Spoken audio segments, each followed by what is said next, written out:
কচুগুলো। বন্ধুরা বাজার থেকে নিয়ে এসছে ঘট কচু, তো আজকে বানাবো কচু সুন্দরী। তো দেখো এই যে কচুগুলো আমি সুন্দর করে যে গোল গোল করে কেটে নিয়েছি, কেটে ধুয়ে লবণ মাখিয়ে রেখেছি। এবার রান্নাটা শুরু করব। এবার কচুগুলো আমি একটু গরম জলে ভাপিয়ে নেব। জলটা ভালোই গরম হয়ে গেছে। এবার এই যে ধুয়ে রাখা কচুগুলো আমি দিয়ে দেবো। হালকা করে ভাপিয়ে নিয়েছি, এবার তুলে নেব।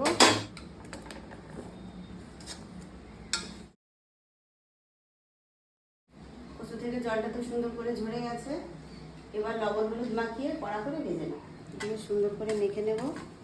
কি সুন্দর করে চাকচাক করে কেটেছি, কত সুন্দর লাগছে দেখতে।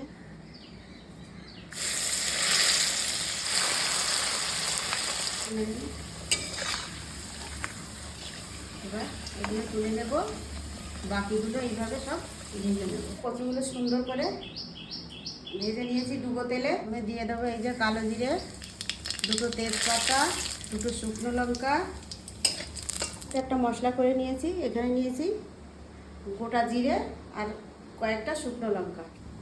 এবার এটা দিয়ে দেবো।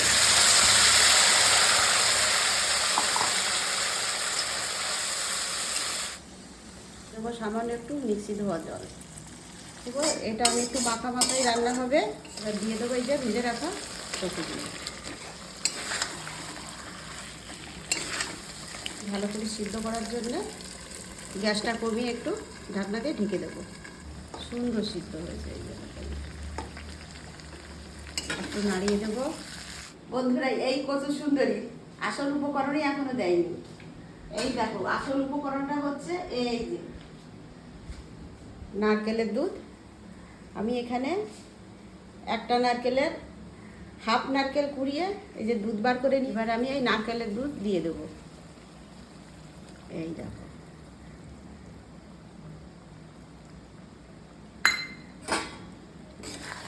দিয়ে একটু নাড়িয়ে দেবো।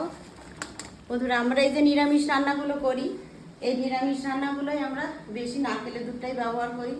নারকেলের দুধটা দিলে যে কোনো তরকারি হোক ভাজা হোক টেস্ট দ্বিগুণ বেড়ে যায়। এবার দিয়ে দেবো সামান্য একটু চিনি, মানে একটু গরম মশলার গুঁড়ো। বন্ধুরা আমার রান্না একেবারে রেডি। এবার নামিয়ে নেব কচু সুন্দরী।